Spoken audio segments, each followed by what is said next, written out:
Yoo yaa shama akkam jirtu namoonni tiktaaka fayyadamtan hundumtuu seetingii dhokataa isin hin beekne seetingii sadiini wal isin barsiisa. Tokkoffarratti kan isin argisiisu maatiin kiyya osoo nan argine akkamittiin tiktaaka fayyadamuu danda'a yookaan namoonni lakkoofsa kiyya qaban hundumtuu yeroo nan tiktaaka banadhee ufiin akka itti beeksisu akkamittiin godhatuu danda'a. Akkasumallee firendoonni karaa feesbuukaatiin qabu yeroo nan tiktaaka banadhee ufuma isaatiin automaatikaalii akka nan tiktaaka banadhee akka itti himu akkamittiin godhatuu danda'a yookaan akka ittiin himne hoo akkamittiin godhatuu danda'a. Sadaffarratti kan isin argisiisu liinkii tiktaaka kiyyaa namoota hedduu bira akka naaf ga'u akkamittiin godhatuu danda'a yookaan liinkiin tiktaaka kiyyaa akka nama hedduu biratti mul'anne akkamittiin godhatuu danda'a kan jedhuun isin argisiisa. Seetingii akka murteessaadha. Tiktaaka keessanillee hordoftoota baay'ee akka argattaniif seetingiin har'aa kun shoora guddaa kan taphatu keessaa isa tokko jechuudha. Kanaafuu seetingii kanaan wal isin barsiisa. Baga irra deebiin gara chaanaala Oroomaan dhuftanii namoonni haaraa dhuftan yoo jiraattan subscribe like share gochuu hin dagatinaa. Gama peejii Facebook alleetiin Oxygen Media Network follow godhuu hin dagatinaa. Kallattii mankara barumsaa isin dabarsa. Nafaana bu'a.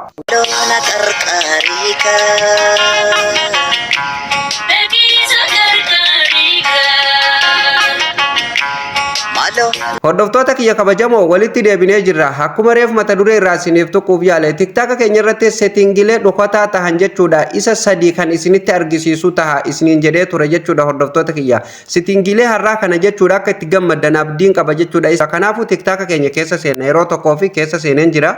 Sana booda profile bakka jettu kanarratti ni cuqaastu. Sana booda tuqaa sadeen kanarratti ni cuqaastu. Sana booda asirratti gadi buutanii setting and privacy ka jettu kanarratti kilik gootu. Sana booda haala kanaan fuula kana qabatee isinii dhufa. Privacy bakka jettu tanarratti yeroo tokkoof ni cuqaastu. Sana booda haala kanaan fuula kana qabatee isinii dhufa hordoftoota kiyya akkuma argitan asirratti settingiilee baay'eetu asiin jira jechuudha tiktaaka kana keessa jechuudha.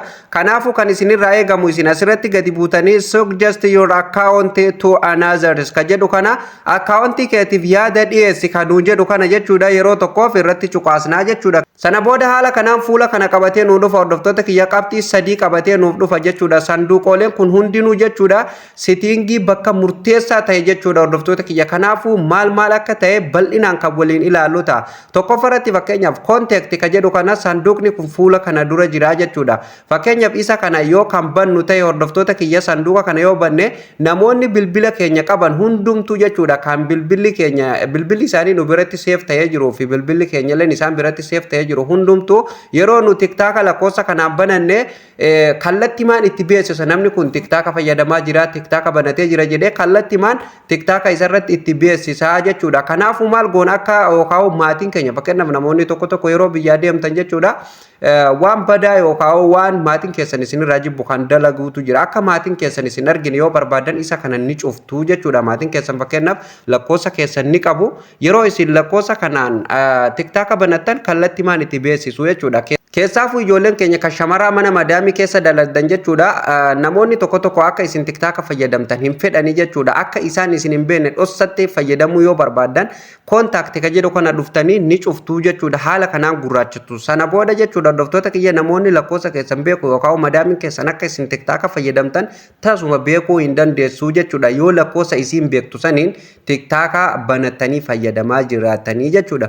Kun akkuma argitan asirratti illee dubbistanii adda baafatuu ni dandeessu jechuudha. Asirratti illee yoo gadi buutan hordoftoota kiyyaa Facebook friend ka jedhu kana ni argattu jechuudha. Kana jechuun fakkeenyaaf yeroo isin tiktaaka banattan jechuudha kallattimaan jechuudha hordoftoota isin gara Facebookaatiin qabdan guutummaan guutuutu itti beeksisaa jechuudha. Namoonni kun yookaan hiriyyaan keessan kun tiktaaka banatee jira ka jedhu jechuudha. Namni sunillee tiktaaka fayyadamaa yoo jiraate jechuudha. Kallattimaan tiktaaka isarratti fuula tiktaaka isarratti akkuma isin tiktaaka banattaniin nama sanitti beeksisaa jechuudha. Namoota firendii keessan taa'in jechuudha kan Facebook irratti firendummaa walitti qabdan jechuudha. Kana jechuun carraan tiktaakni keessan guddatullee baay'ee bal'aadha jechuudha hordoftoota kiyyaa. Sababnis gara Facebookaatiin namoota baay'ee yoo qabaattan jechuudha. Yeroo isin tiktaaka banattan tiktaakni keessan kallattimaan ufuma isaatiin kaampaaniin itti beeksisaa jechuudha. Kanaafuu namoonni sun follow isin godhuu danda'u jechuudha. Carraan tiktaakni keessan followers keessan guddatu baay'ee bal'aadha jechuudha. Haala kanaan isa kanallee fakkeenyaaf hordoftoonni keenya kan Facebook irraa qabnu akka nu hin beekne yookaan dhossaan fayyadamuu yoo kan barbaadan ta'e isa kan haala kanaan ni cuftu jechuudha. Kun amma cufamee jira gurraachee jira. Haala kanaan yoo cufame hordoftoonni keessan kan gara feesbuukaatiin qabdan tasuma isin hin beeku kaa'u jaalalleen keessan kan gara feesbuukaatiin jiru isin hordofu tasuma akka isin tiktaaka fayyadamaa jirtan isin beekuu hin danda'u jechuudha yoo isin liinkii ergitaniif yookaan maqaa keessan itti himtanii itti barreeffati malee haala kanaan ifirraa cuftu yookaan firoondoota keessan kan feesbuuk irraa hunda biratti haa mul'atu yoo barbaaddan sanduuqa kana haala kanaan ni bantu jechuudha yeroo isin irratti cuqaastan sana booda haala kanaan fuula kana qabatee isin dhufa asirratti gadi buutanii okkee gootuu jechuudha ni banamaa jechuudha sana booda haala kanaan amma banamee jira jechuudha haala kanaan bantu jechuudha kan olii kanallee haaluma kanaan bantu jechuudha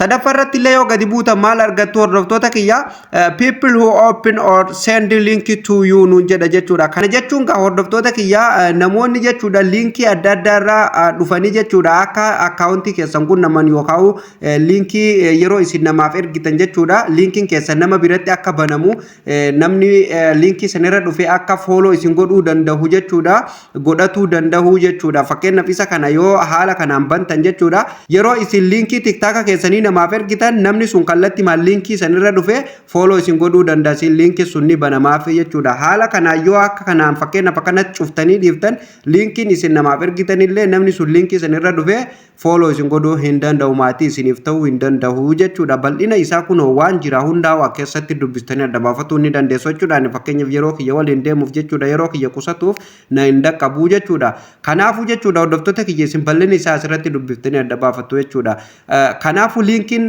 tiktaaka keessanii nama biratti illee mul'atee akka namni linkii sanirra dhufee follow isin godhu yoo barbaadan jechuudha inni bantu jechuudha sanduuqa kan haala kanaan bantu jechuudha amma kunigaa baay'ee murteessaadha jechuudha hordoftoota kiyya walumaa galatti hordoftoota kiyya yoo isiniif galuu baatee irraan isiniif deeba jechuudha isa tokkoffaa contacts ka jedhu kanarratti sanduuqa kana yoo haala kanaan bantan namoonni lakkoofsa keessan qabu hundinuu akka isin tiktaaka fayyadamaa jirtan ni beekanii jechuudha itti beeksisa kanaafuu akka hin beekne yoo barbaadan isa kana ni cuftuu jechuudha haala kanaan yoo akka beekan barbaadan haala kanaan ni bantuu jechuudha akkasumallee gadi buutanii sadaffaa kana lammaffaa kanarratti jechuudha Facebook friend ka jedhu sanduuqa kanaa jechuun faayidaan isaa namni isin Facebook irraa qabdan hiriyoonni keessan hundi yeroo isin tiktaaka banatan guutummaan guututtu ni beekuu jechuudha tiktaakni itti beeksisaa jechuudha akka ittiin beekamne yoo barbaadan ni cuftan akka isaanitti beeksisu yoo barbaadan haala kanaan ni bantuu jechuudha kan Facebook illee akkasumas linkii tiktaaka keessanii namootaaf yeroo ergitan yookaan namoonni hiriyoonni keessan yeroo waliif ergan linkii sanirra namni dhufee akka follow isin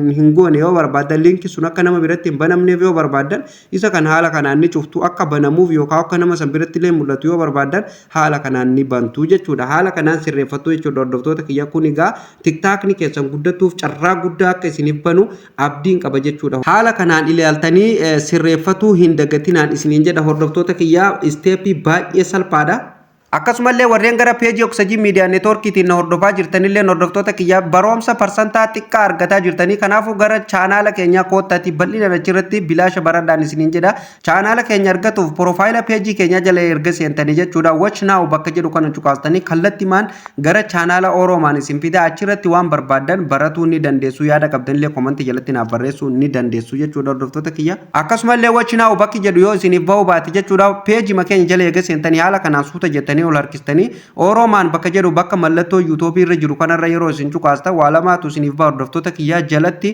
telegiraama keenya kuni gruupii keenyatti illee dabalamuu ni dandeessu akkasumas Oromaan bakka jedhu kanarra cuqaastanii kallattimaan YouTube keenya keessa isin fudhata achirratti waan barbaadan nu gaafatuu ni dandeessu jechuudha egaan hordoftoota keenya kabajamoo baroomsa irra isiniif qabadhee dhufelleen jalqabaa kaafnee kan hangammatti waliin ilaalle kana akka isin gammachiisuuf akka warraa barattanillee abdii guutuun qaba maarree isinillee viidiyoo kana ilaaltanii akka xumurtanii chaanaala dinkii fi barsiisaa keessan jajjabeessuuf chaanaala Oromaan subscribe gochuudhaan maatii keenyatti dabalama namoonni haaraa dhuftan yoo jiraattan viidiyoon dabalataallee nama hunda dura akka isin bira ga'uuf mallattoo notification irra kaachuu hin dagatinaan isiniin jedha hordoftoota kiyyaa akkasumallee viidiyoon kun akka namoota baay'ee bira ga'ee namuu irraa fayyadamuuf please like tuquu hin dagatinaa hiriyoota keessaniif share godhuu hin dagatinaa bakka isiniif hin galin komentii jalatti naaf barreessaan isiniin jedha warreen hangammatti baroomsi keenya isin jala darbellee mata duree viidiyoo jedhu kana irra cuqaasuun waan bilbila keessanii wal qabatu viidiyoolee baay'ee tos keessatti dalagamee jira akka isin ilaaltanii sirreeffatuu hin dagatinaan isiniin jedha akkasumallee chaanaalli keenya kun akka namoota baay'ee bira ga'ee nama hunda biratti beekamee namuu irraa fayyadamuuf tuqaa sadeen kanarratti cuqaasaati hordoftoota kiyya sana booda share bakka jettu tanarratti cuqaasaati sana booda jala kanatti gadi dhuftanii hordoftoota kiyya copy link bakka jettu tana cuqaastanii copy gootanii linkii chaanaala keenya garee adda addaa irratti gruupii adda addaa irratti hiriyoota keessan hundaaf raabsuu hin dagatinaan isiniin jedha viidiyoon arra isiniif qabadee dhufellee asuma irratti kan raawwatu ta'a barnoota itti aanuun hamma walitti deebinutti turtii gaarii qabaadha.